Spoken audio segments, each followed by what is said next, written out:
Locho sambo pagyo trashe pa tuche tempe trinle yarngoda pelge drolot separache palden lame shabla solvade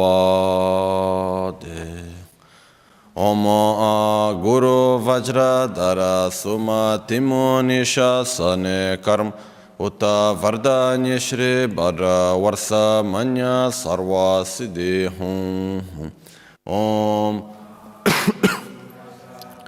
Suma timonisha sane karm Uta vardanya shri bara varsa manya sarva siddhi hum Om Guru Vajra Dara Suma Timonisha Sane Karm Uta Vardanya Shri Bhadra Varsa Manya Sarva Siddhi Hum Om Guru Vajra Dara Suma Timonisha Sane Karm Uta Vardanya Shri Bhadra Varsa Manya Sarva Siddhi Hum Om Guru Vajradhar Suma Timonisha Sane Karm Uta Vardanya Shri Bhadra Varsa Manya Sarva Siddhi Hum Om Guru Vajradhar Suma Timonisha Sane Karma Uta Vardanya Shri Bhadra Varsa Manya Sarva Siddhi Hum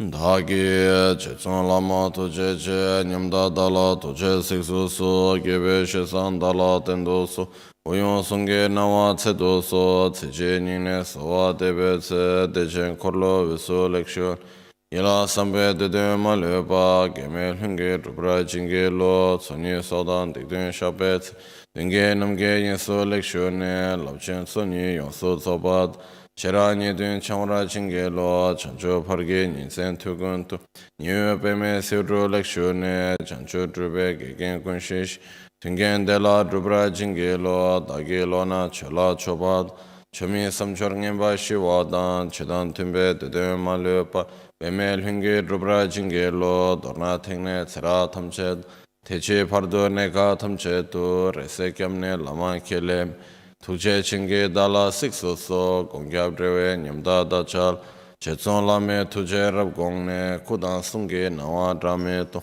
Nyamsu Nyongwe Kesan Toprash Kewa Kundu Yanda Lama Dan Rame Cheki Pela Long Chechi Sadan Lamge Yunde Rabzon Dorje Change Koba Nyurto Sho Pakyuke Kudan Dagi Lo Pakyuke Sundan Dagi Nga Pakyuke Tukdan Dagi Yi Tenyerme Chiktu Jingi Lo Makyuke Kudan Dagi Lo Makyuke Sundan Dagi Nga Makyuke Tukdan Dagi Yi Tenyerme Chiktu Jingi Lo Om Muni Muni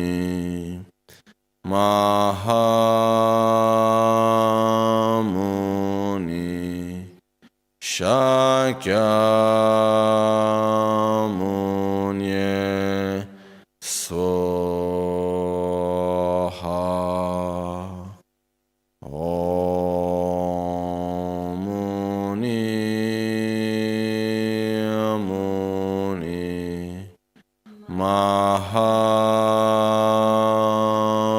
Mahamuni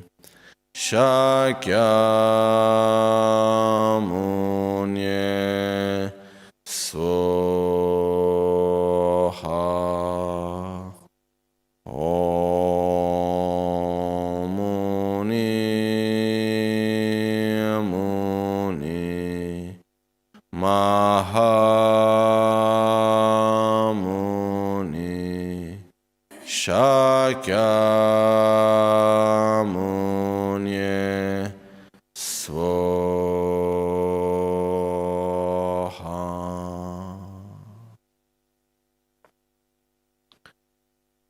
Sangye chodan soge chonam la chancho pardo dani kyapso chi dagi jinso give sonam gi trola pinchre sangye druparesho Sangye chodan soge chonam la chancho pardo dani kyapso chi Dagi jinso give sonamgi Trola pinchre sangye druparesho Sangye chodan sogi chonamla Chancho pardo dani kyapso chi Dagi jinso give sonamgi Trola pinchre sangye druparesho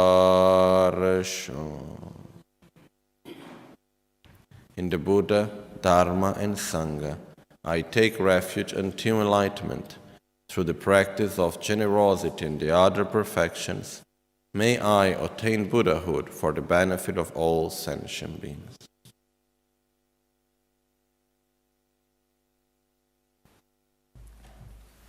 There was something in my mind today.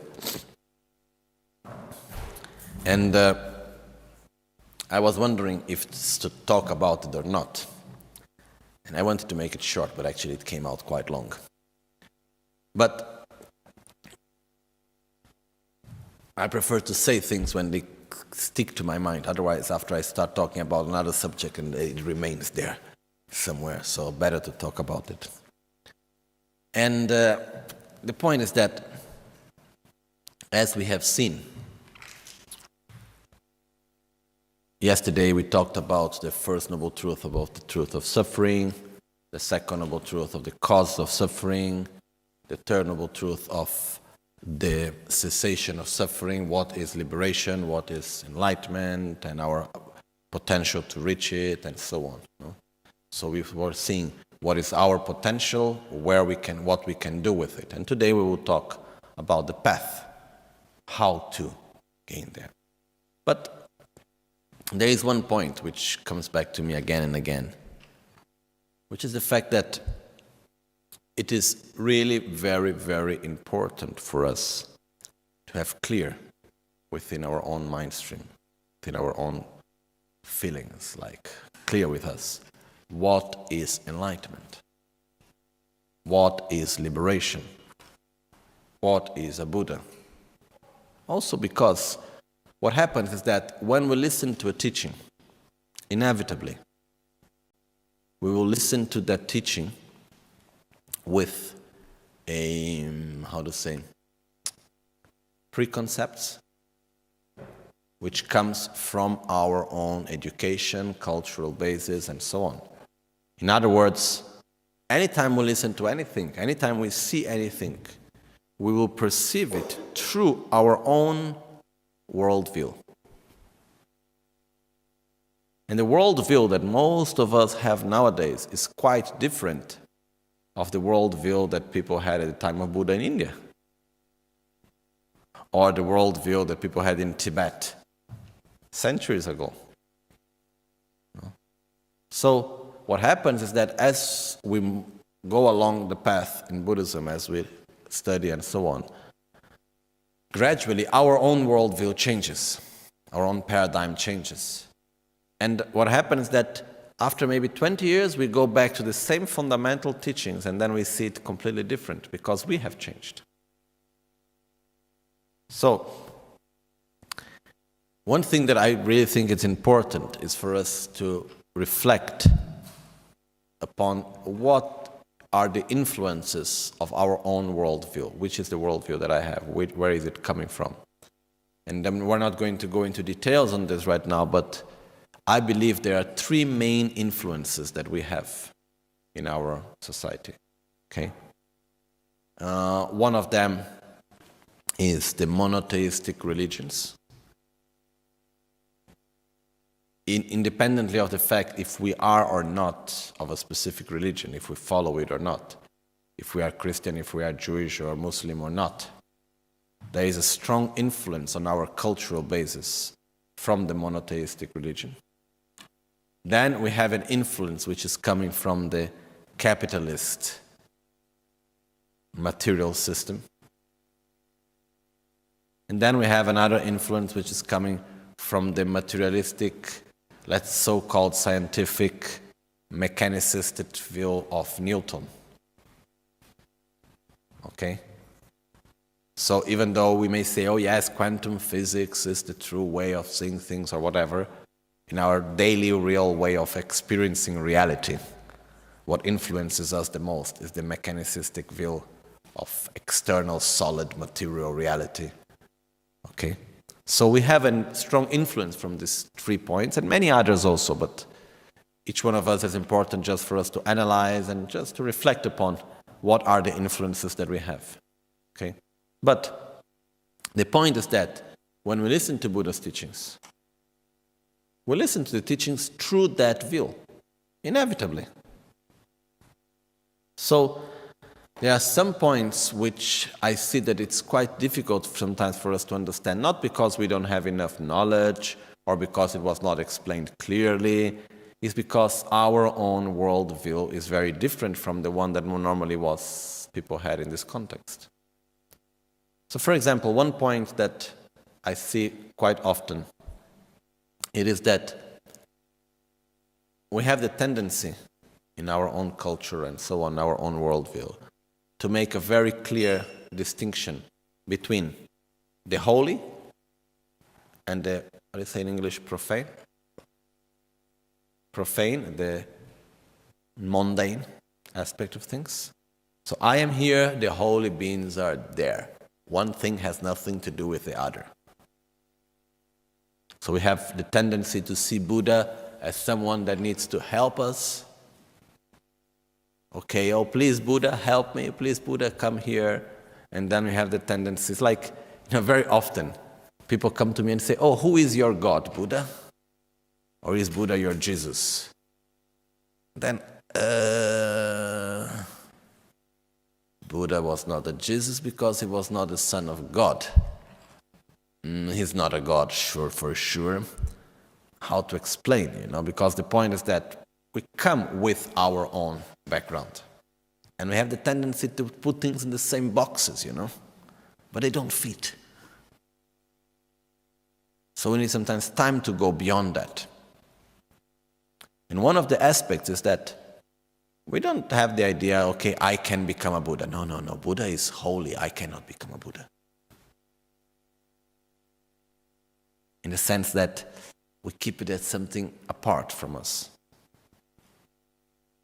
It is very important, it's fundamental for us to understand what is a Buddha and understand that a Buddha is something that I can reach, that state. What is enlightenment? What is liberation from samsara? We must feel it. It is possible. It's like Lama Tsongkhapa said in the 3 main aspects of the path. Namda nge chung mebara sitsui dendre tönyer shiwe tab me la. Without pure renunciation, it is not possible to abandon the attachment to the pleasures of cyclic existence, of mundane existence. Which means pure renunciation. The word renunciation is not really the best translation. For me, I prefer much more the word definitive emergence. Definitive emergence. Because ngebar in Tibetan means to be sure. Junwa means to emerge, to get out. Like emerging from the bottom of the sea. So it's like to be sure that we can emerge out of the state of suffering in which we are. To have this certainty. Because the word renunciation brings us the idea of sacrifice, suffering, difficulty. Oh, I must renounce, something good I need to give away. Instead, it's not like that. It's something so joyful, so special. Oh, wow, I can reach enlightenment. I want it. It's possible to be happy, to have true peace. Wow, I will do everything I can to reach there. And even the people that I met up to today, that I believe that had not only renunciation, but many other qualities also, for sure renunciation, they've been very happy people. One of the ones that I was remembering is, it comes to my mind, Kachin Losang Soba Rinpoche, who was the abbot of Tashilumpo in India. We used to call him Ken Rinpoche. He was one of the gurus of Lama Ganchen. I had a great opportunity to receive teachings from him also. He was, for me, a very highly realized person in many, many senses. He was so joyful at the same time. At the same time, he was so, caring and loving with others. It was incredible. So humble. He was the most respected upon all the abbots that were there in south of India, and there were many, many. When we had a special big gathering, like the Dalai Lama's teachings or something like that, all the abbots would come. And they would come with many attendants and nice cars and so on. And he would come, no attendant, just taking his bag, his clothes, completely old type of clothes like this. And then he would come and everybody would bow down to him and put him in the most important place. And he would be like, he would just arrive, like normal way. He was a really very, very special person in many, many senses. And very joyful, so joyful. Just yesterday we were talking a little bit about this realizations of mystical things that touches us, that interests us sometimes. Just remembering he had, for me the most special qualities was the way of his love and wisdom. This was the most special thing. But he had a very interesting aspect, that he was well known for not having shadow. And my experience was, I was like 12 and 13. I was between 12 and 13 years when I was receiving teachings from him. He was my first philosophy teacher, then I received some initiations from him also. But I would go every week or 2 times a week to receive teaching from him, which was quite amazing in a sense because he had so great knowledge. He was teaching the ones that like the most complex and advanced things, and for me he was just teaching A, B, C, and with such care and compassion. I still have the recordings from that lessons.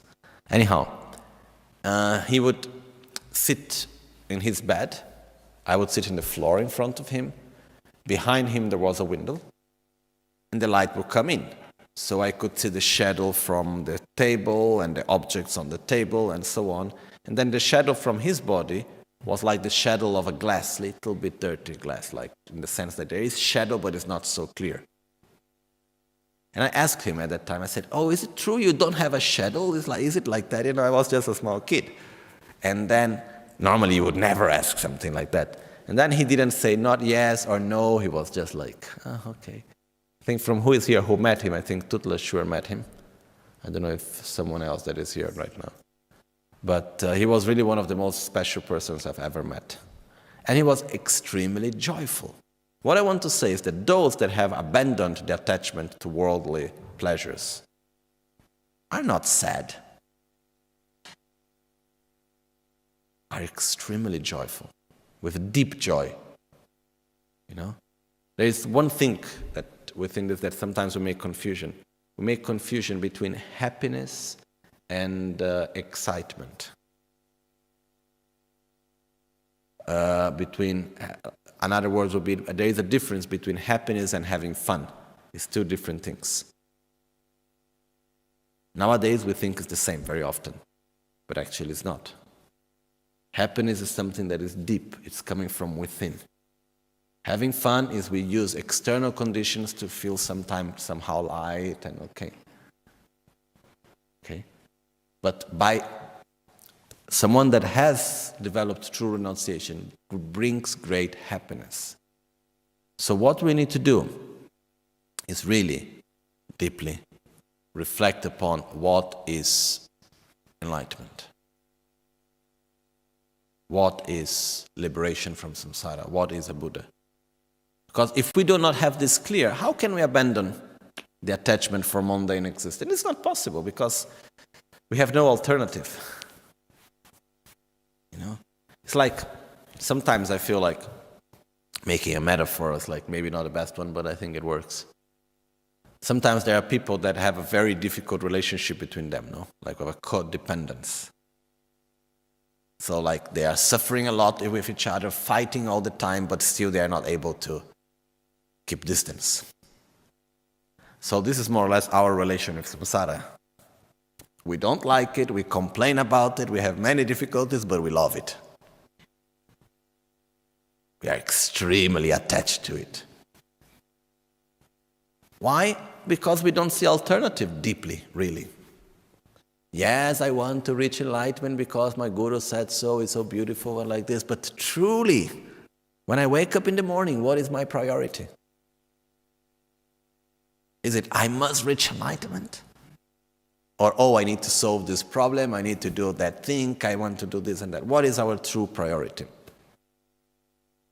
So, if we do not develop true faith, which means belief, clarity, comprehension on what is enlightenment, and is something possible that we can actually do, our practice will remain in a more superficial level.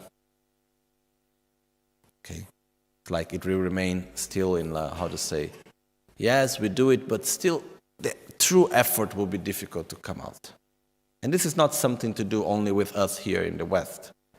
It's everywhere, it's the same point. Like, I remember one time I was giving teachings in a monastery in Tibet, the Nyemo monastery. Very nice place. And then one of the things I was sharing with the monks there was the fact that I was saying, our main problem is not that we don't have enough faith in the Buddha, or we don't have faith in the Dharma, or we don't have faith in the Sangha or in our Guru. We have a lot of faith. We don't have faith in ourselves. That's what is lacking. I can reach enlightenment. It is possible. And this is my main priority in life. All the rest is just like an accessory. I say it like this in English. How do you say? It's just like extra. The main thing is I must get out of suffering to help others. That's the main thing. All the rest is, okay, it's there, it's part, it's a method, it's a tool. Nothing more than that. It's part of life, but nothing more than that. And in order to do this, we must understand what is enlightenment. And we must reflect upon it. And one time I had the opportunity, as I was telling yesterday, when I had this period around 2 years of crisis, of not knowing, okay, is it possible to reach enlightenment? It's not possible, what it is, and so on. Why it took 2 years? First of all, because it was not a process of conceptual process. It was a deeper process. And during this process, I talked with many of my teachers and masters that I had the opportunity to talk to and make questions. To my main philosophy teachers, to Lama Rinpoche. And one time I had the opportunity to talk with His Holiness the Dalai Lama. I was in Israel in an interreligious meeting, and Rinpoche was supposed to go. I went on his place because he could not go. Dalai Lama was there, so I had the opportunity to talk to him. Had a private meeting. It was very nice. And then I made a question to him. I said, look, from my understanding, any action we do within Dharma without true renunciation, it's not going to be a direct cause to enlightenment. Being like this, what can I do in my daily life in order to develop true renunciation? And then His Holiness was thinking a little bit, he was there reflecting, he stayed a few minutes, maybe 2-3 minutes. For me, it looked like much longer, but before giving the answer, he was thinking a little bit, reciting some sort of text. And then he said, yes, it's true. Without true renunciation, without the certainty that it's possible to get out of samsara, that you can really reach enlightenment, whatever you do is just going to be part of the mundane existence. It's not a direct cause to enlightenment. Indirect, yes, but not a direct cause to enlightenment. Why? Because we don't want it. Because we don't know what it is, basically.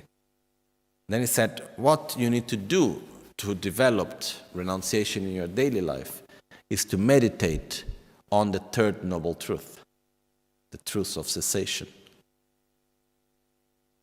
Is to reflect, because renunciation is the wish to reach enlightenment, to reach liberation from samsara or to reach enlightenment. And then we ask ourselves, what is enlightenment? Then we need slowly to understand it and to believe in it and to experience that is possible. This is fundamental. Okay? Because we are going to talk about the path just after. And we are never going to put enough effort in the path if we do not have certainty that it's possible to reach the goal. Otherwise, we may end up using spiritual methods for mundane reasons. No. Even if we look prayers, prayer is a spiritual method, right? If we make a sort of a census of all the prayer, a survey, if we make a sort of a survey of all the prayers that people make, and we put two main categories. Prayers that are made for mundane reasons, which is, okay, oh, I need health, I need job, I need money, oh, my love, I want this person to love me, I want that person to this, and then, okay, all things that my house or this or that, oh, I need to do my exam or anything like that. This is one part.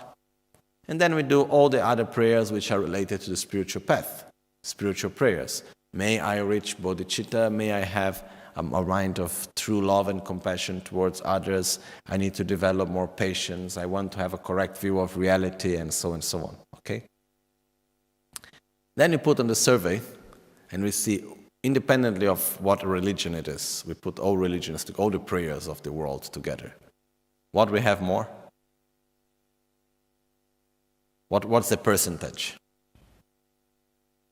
1% spiritual requests, prayers, and 99% mundane? No. Maybe 0.0000001% spiritual, and the rest mundane. I'm sorry to say, but that's how I see it. No? Even if we look like, it's very good to pray for someone that is sick, and we must pray for people that are sick. It helps, it's very beneficial, it's part of the practice, it's wonderful. But if I look, the people like requests for prayer that come, no? Oh, Lama, can you please pray for me? It's very rare someone come and say, oh, Lama, can you please pray that my mind may be inseparable from the Dharma? Oh, Lama, can you pray, please pray, I'm doing a retreat, that my mind is always concentrated. Can you please pray for me that I developed true love and compassion? That I have a correct view of reality? It happens sometimes, but it's quite rare. Okay. What I want to say is that very often we use spiritual methods for mundane reasons. And it's the same like, we can go to a monastery, to live. Yesterday night I was reading the book of the Kadam Pajo Pucho, which means the text between Atisha and Dromtompa. And there was a part where Atisha was putting very clearly, and he was saying, you can go to live in a monastery. Actually, he put very clear, he said, I wanted to bring this part, but I forgot. Anyhow, he said, if you go, even if you take care of a monastery, and you have a monastery with many monks, but instead of cultivating the true Dharma, you are cultivating preconcepts towards other religions, which means, feeling that, okay, my religion is the best, my tradition is the best, the other one is wrong, or things like that. He said, abandon the monastery, because that's danger.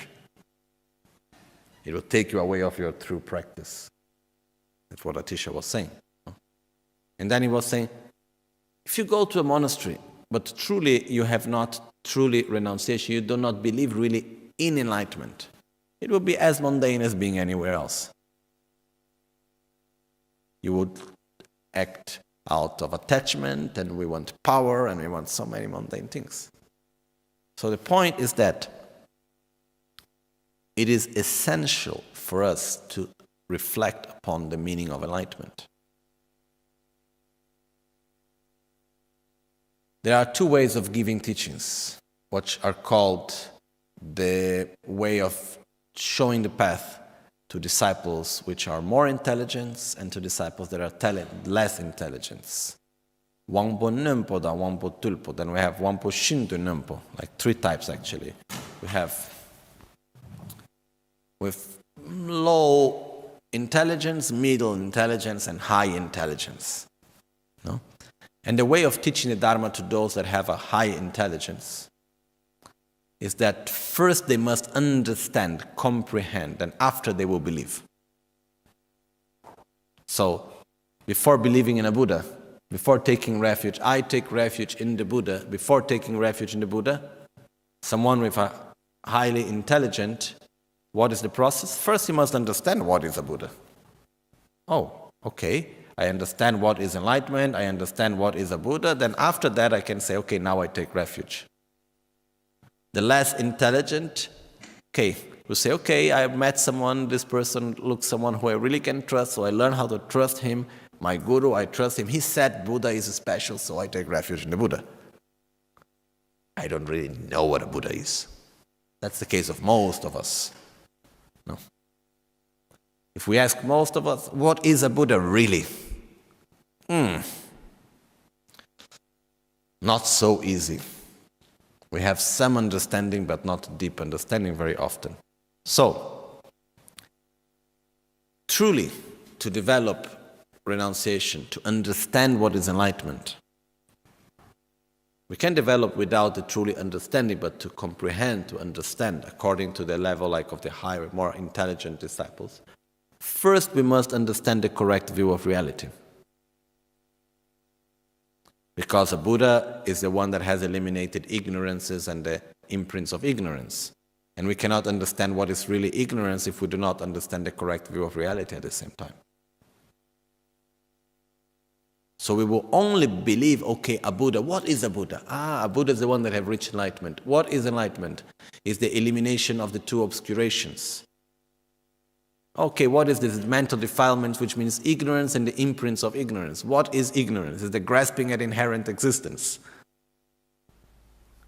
Without the correct view of reality, we cannot grasp at the true meaning of a Buddha.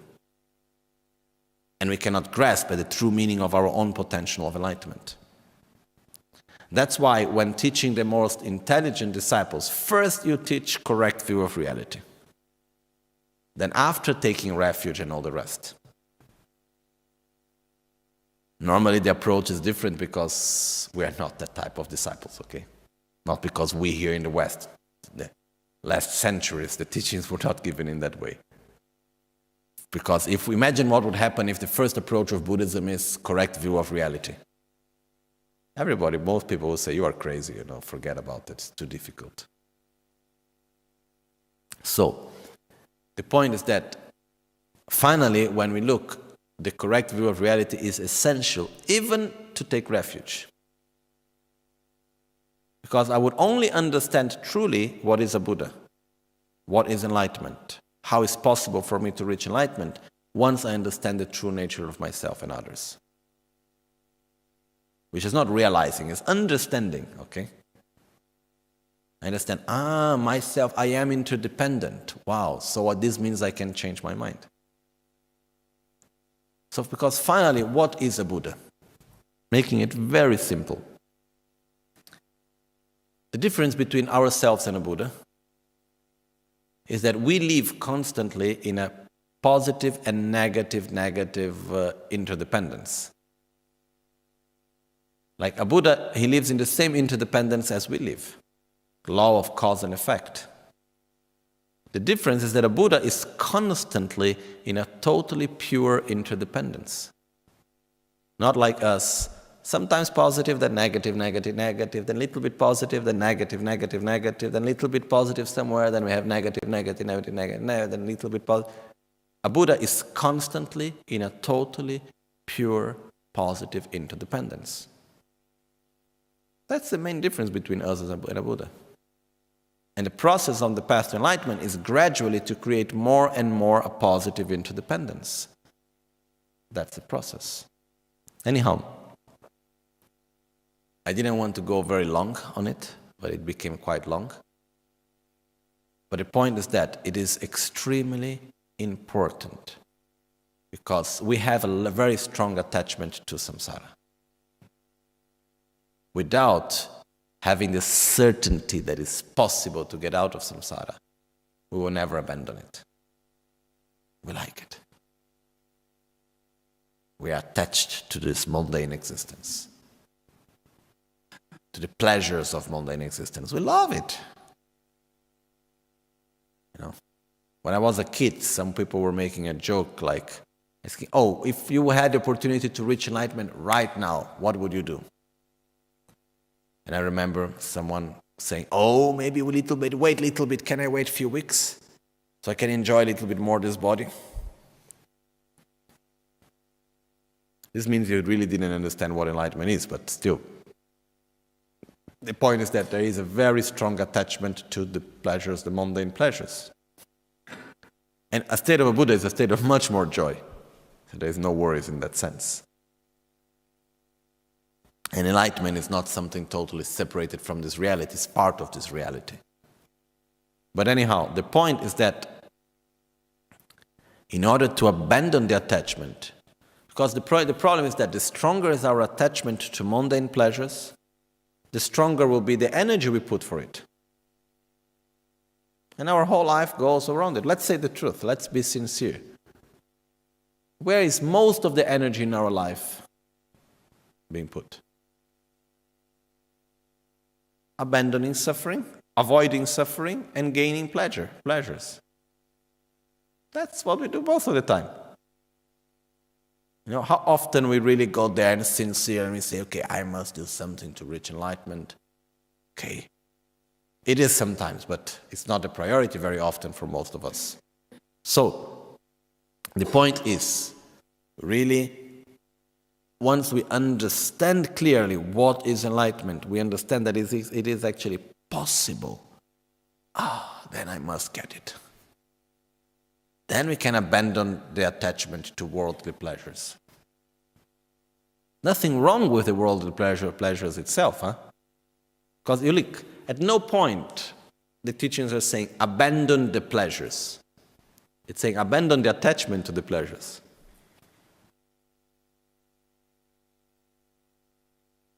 Okay? So, attachment means that's my goal, that's my priority. So my life goes everything around it.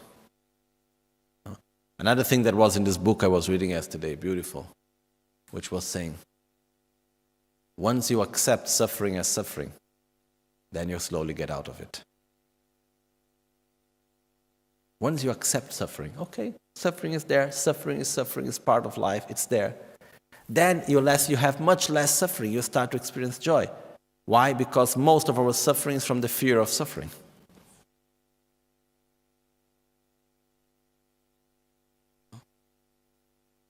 But just the main point I wanted to bring, now we go to talk about the path. The main point is, remember that we need to understand and we need to experience. And this takes time. It's not a process of one day to the other. It takes time.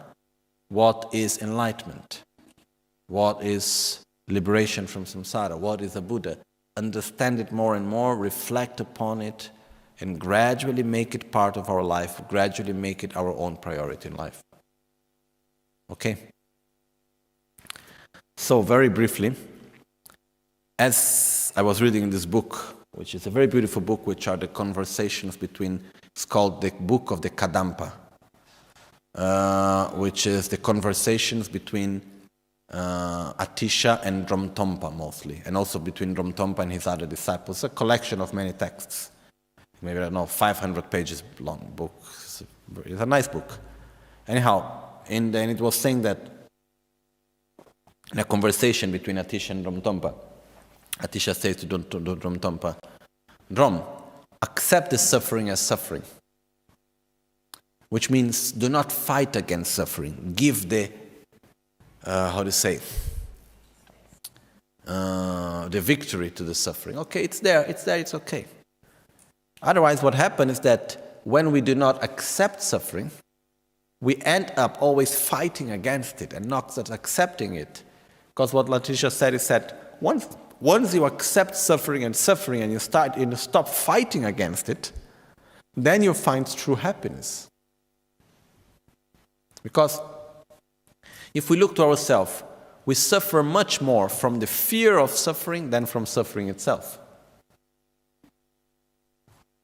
And if we put together the fear of suffering plus the non-acceptance of suffering, for example, someone says something to us that we don't like.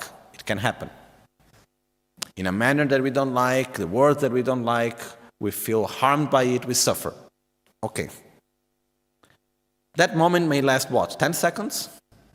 1 minute? And then after that, what happened? We keep that and we say, how come this person said this? He was not supposed to say it, was not supposed to act in this way. So we do not accept the suffering, so we suffer even more. We remain with that suffering within us. It's like taking something that has a bad taste and keeping it in our mouth, no?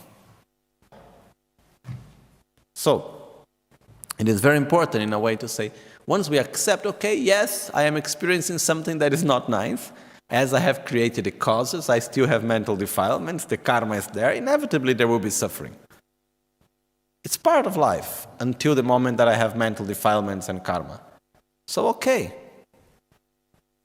With this, I stop fighting against suffering, and so re-suffering and pre-suffering.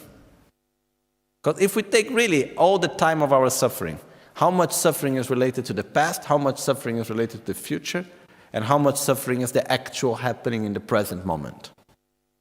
The actual suffering of the present moment is so small.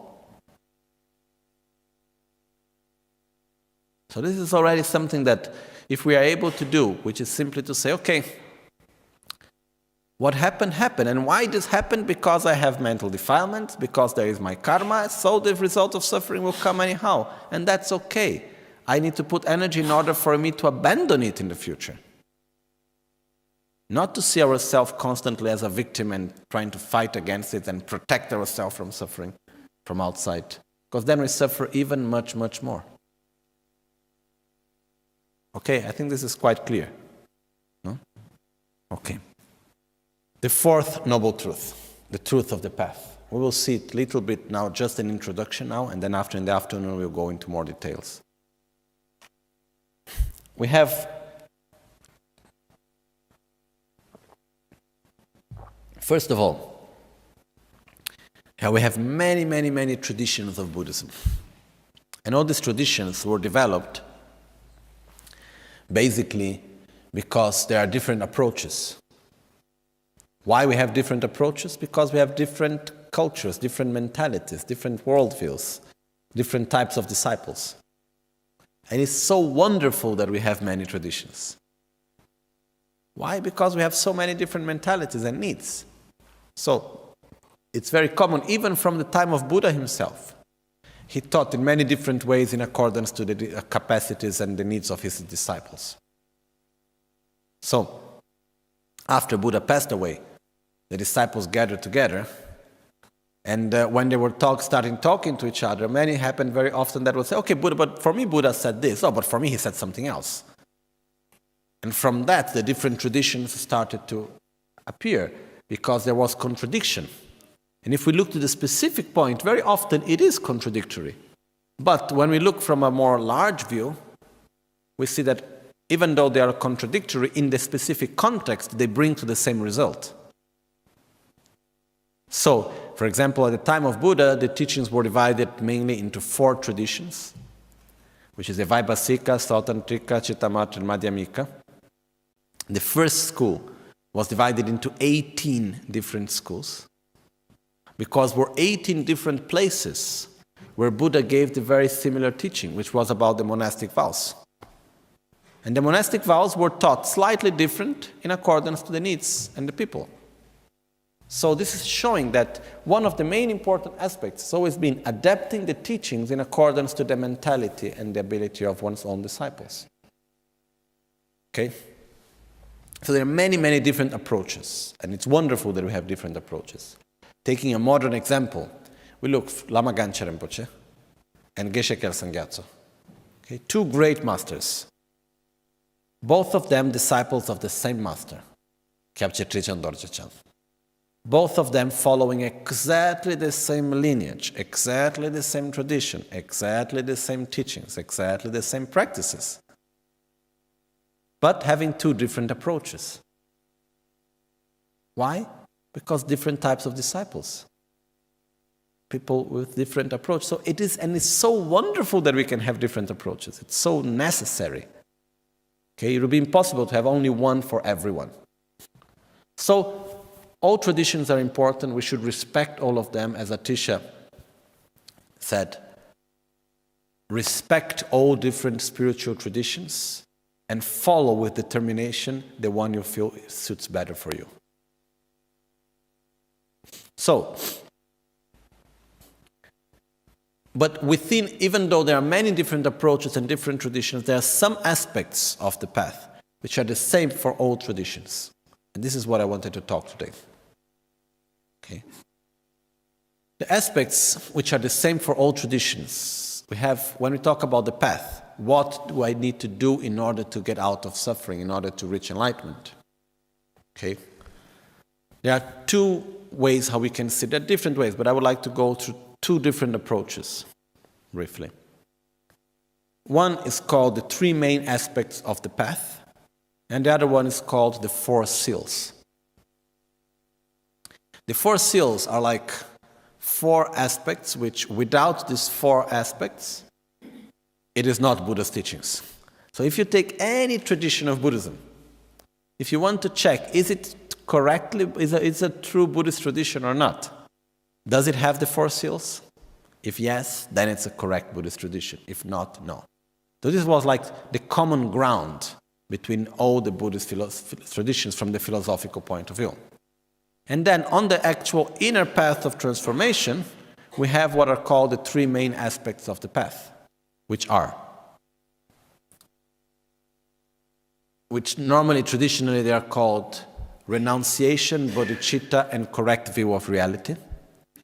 Which, in other words, is, first of all, to develop love towards oneself, to love ourselves. Loving oneself means to have clarity on what is of benefit for us and to cultivate it. To have clarity of what is of harm for ourselves and to abandon it. The more clarity I have of what is of benefit and of what is of harm, and the more I am able to cultivate one and abandon the other, the more love I have towards myself. Okay? The other word that is given for loving oneself is renunciation, or the certainty, or the definite emergence. To have the certainty, I must get out of the cycle of suffering. So, this is the first step, which is loving oneself. The second step is loving others, opening our heart for others. So to open sincerely our heart for other people, for other sentient beings. We call it bodhicitta, the mind of enlightenment, but which is the deep state in which we can open sincerely and truly our heart for others, which is one of the most beautiful things that we can do, that will give us the greatest joy, even because, selfishly speaking, it's better to be altruistic. And what can give us the greatest of all joys is to truly open our heart and love others. So this is the second aspect of the path. Truly opening our heart and loving others. I'm making it now quite simple, okay? The third aspect of the path is to develop a correct view of reality. A correct view of reality, it is basically to experience reality in a coherent way with what reality actually is. And it's not Buddhist reality, it's the actual reality.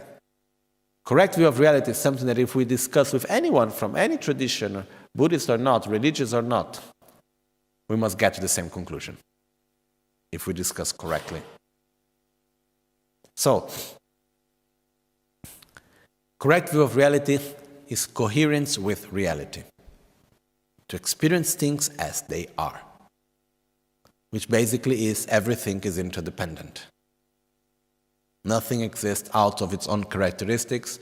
Nothing exists in an inherently existing way. Nothing exists autonomously in an objective way. Everything is interdependent. Okay? Making it very, very brief.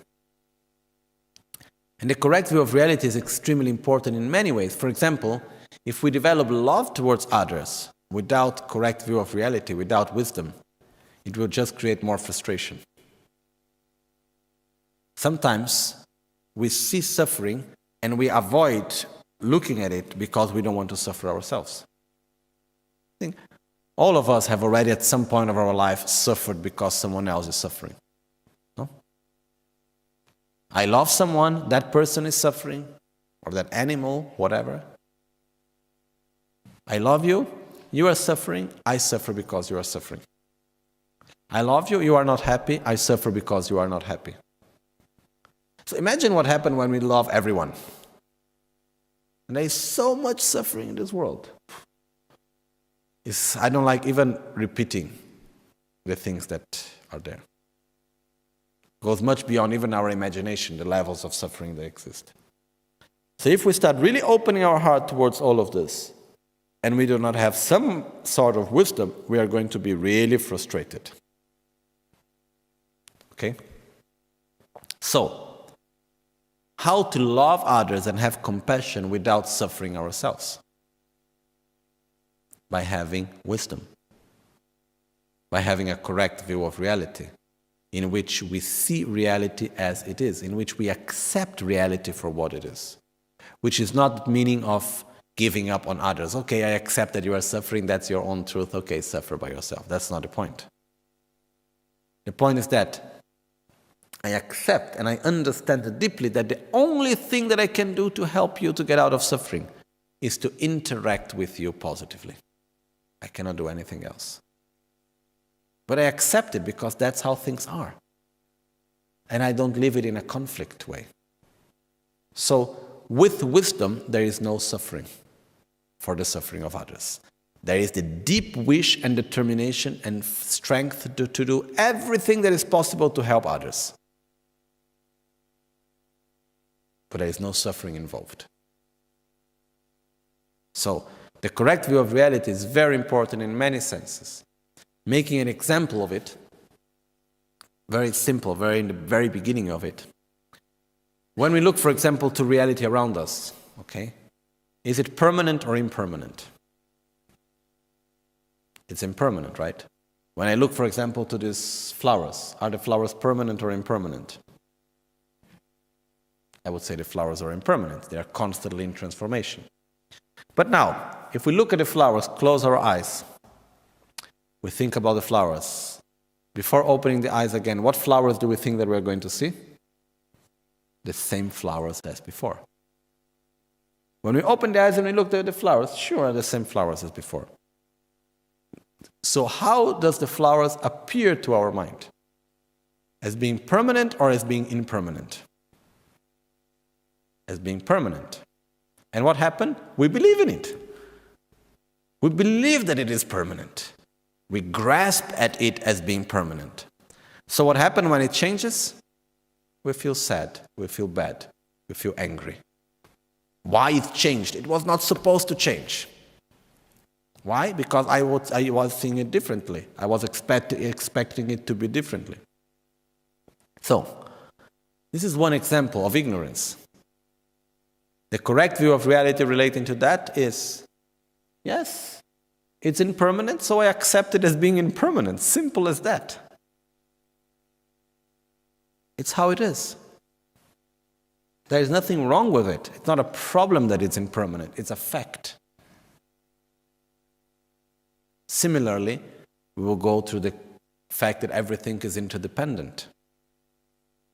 Reality is relative, and so on. We're not going to go into details about it right now. So, loving ourselves, loving others, having a correct view of reality. That's the essence of the path. If we take all Buddha's teachings, we can put them into these three aspects. And we can do any practice. We can do thousands of mantras and hours of meditation and develop perfect concentration. If there is not love towards ourselves, love towards others, and correct view of reality, we are not in the path at all. So, this is essential in our path, independently of what is the tradition that we will follow. What is the meditation that we will do? The process is developing love towards ourselves and others and the correct view of reality. How? basing ourselves on a very specific aspect of the mind, in which one great master called Geshe Chekawa, he explained it as saying, the mind is full of faults, full of defects, but it has one great quality. What you teach, it follows. Which, in other words, in modern terms, we use the plasticity of the brain. Which is the fact that, as Shantideva also said in the Bodhisattva Charyavatara, there is nothing that is difficult once you get used to it. So our mind has this ability of familiarizing with things and getting used to it. So the process within the three main aspects of the path, the process is listening, comprehending, and familiarizing or meditating in order to realize. So for example, within developing love towards ourselves, one of the aspects of that part is having awareness of the preciousness of this life. We realize the preciousness of this life when spontaneously, as we wake up or in any moment during our day, we think about this life, and then we have this great joy coming and say, how precious is this life, how wonderful is this opportunity I have. I cannot just lose it like that. Let's make the day of today meaningful. Let's make this life meaningful. Okay? But as it doesn't come spontaneously, we need to generate it. So how we do? First we need to listen. Reading, talking, listening. Why is this life meaningful? Why is this life precious? Why is it so rare, this opportunity that we have? Then we listen to it. Once we have listened to it and we say, yes, it is precious. I don't understand exactly yet why, but I feel it is really true. Then we have concluded the part of listening. Then we go to the next step, which is comprehending, sampa. Terpada, sampa. When we start comprehending, we reflect upon it until the moment where we have no doubt anymore that actually this life is precious and rare. When we have no doubt at all, when we are sure about it, then we have concluded the aspect of comprehending, of reflecting. Then after that, we need to familiarize ourselves, because just by understanding something is not enough. How many things we know? Is it good or bad to feel anger? It is bad. Do we know that? Are we sure about it? Yes. Is that enough not to ever to get angry? No. Understanding is just one step. Actually, it's the second step. But a bigger step, the third one, is much longer than the first two, which is to meditate. The word meditation in this context means to familiarize ourselves with it. How we do that is not familiarizing ourselves with the concept, it's familiarizing ourselves with the state of consciousness.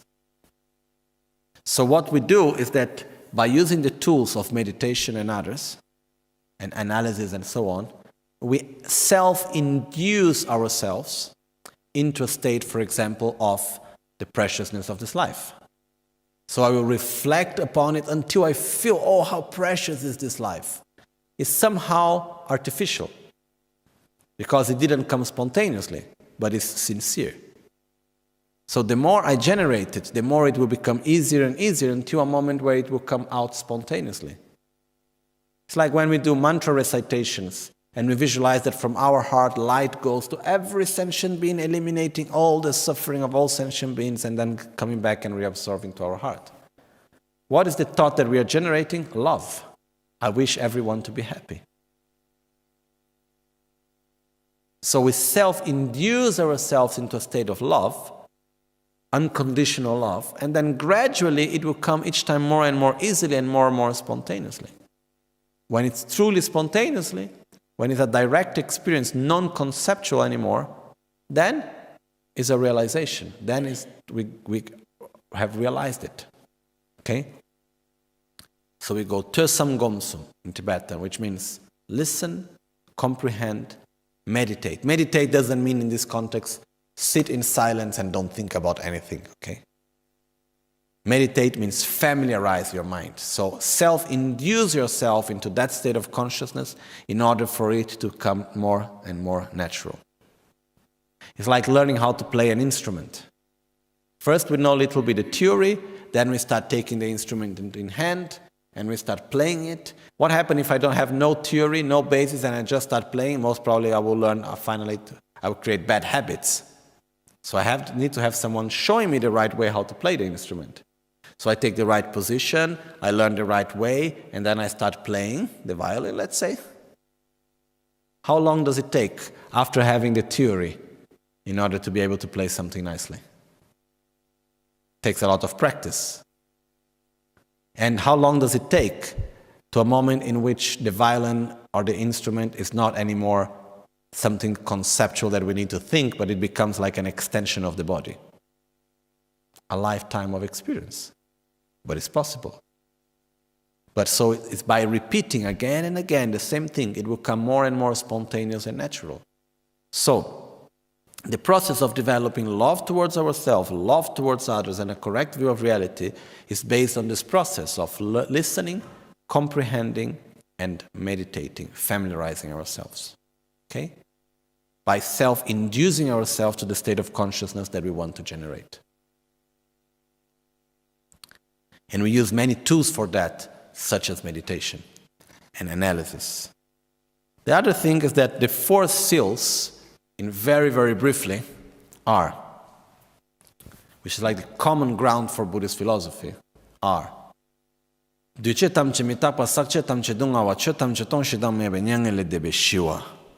which is, all composed phenomena are impermanent, which means accepting external reality as it is. Things are impermanent. From impermanence we will see the law of karma and many other things. But the first thing is impermanence of external reality. Second point, sakchetam chedungawa, everything that is impure is of the nature of suffering. In other words, internal reality determines external reality. If we do not eliminate our own defilements, we will suffer independently where we are. So we will make everything polluted if we are polluted ourselves.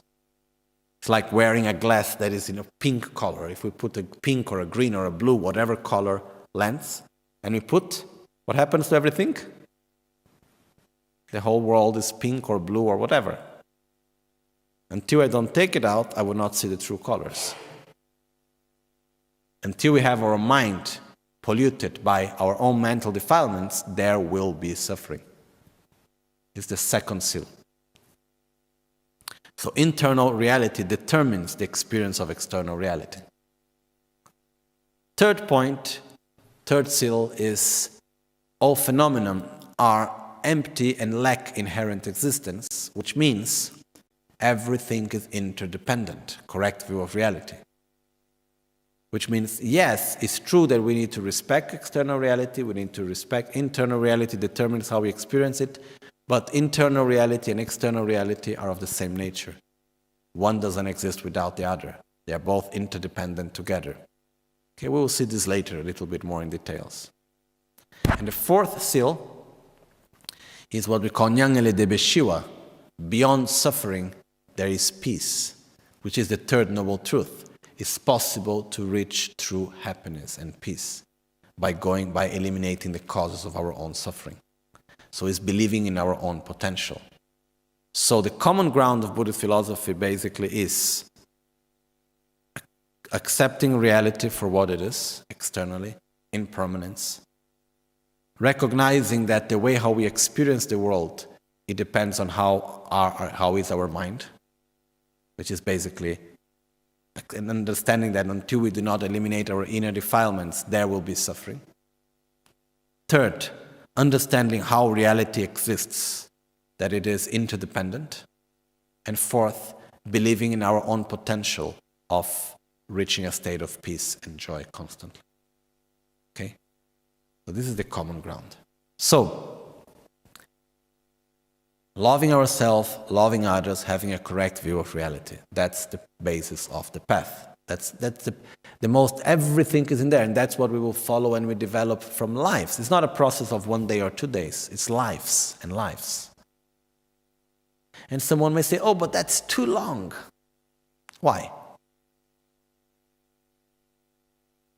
Because we want it to be in a week? I'm sorry, it's not going to happen. And someone may say, oh, even if we think only of this life, oh, maybe to dedicate a lifetime to develop love towards ourselves and others and a correct view of reality, that's too long. What alternative we have? To live anyhow, no? It's better to live one lifetime, directing our mind to enlightenment, than familiarizing ourselves with defilements. Because anyhow, we are always familiarizing our mind with something. Every time we get angry, we get more familiarized with anger, for example. So, the point is, the path, it is somehow long, yes. It's better to say from the beginning, otherwise we create false expectations, and after we get angry with the Lama and with the teachings, because I thought I would be reach enlightenment in a week, and it's not like that. The point is that it is gradual. That's why it's possible. Okay? So it's from day to day, from month to month, from year to year, from life to life. So gradually, we love more ourselves, we love more others, and we develop a correct view of reality. That's the path. Is it possible to do in one lifetime? Sure. It is possible. Many masters have done it. But it takes full attention, it takes full dedication. But it's possible. Okay? So this is the essence of the path, and then after we will go through the explanation in more details about these 3 main aspects. Okay? But to go into many details would take like years, really. It's not like 1 day or another. But this is the essence for us to understand that is a process that is actually possible. It's not something that is not possible for us. Okay, so this is basically somehow the essence of Buddhism, we could say. Okay. Now we stop for lunch. We do the final dedications. Facciamo le dediche.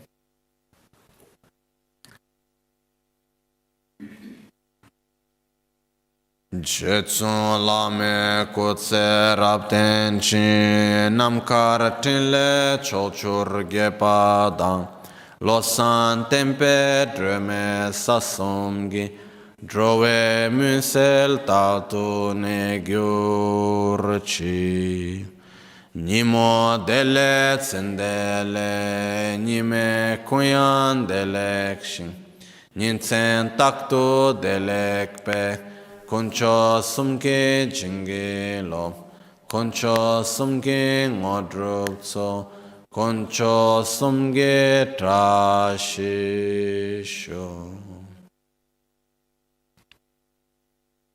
At dawn or dusk, at night or midday, may the 3 jewels grant us their blessings. May they help us to achieve all realizations and sprinkle the path of our lives with various signs of auspiciousness.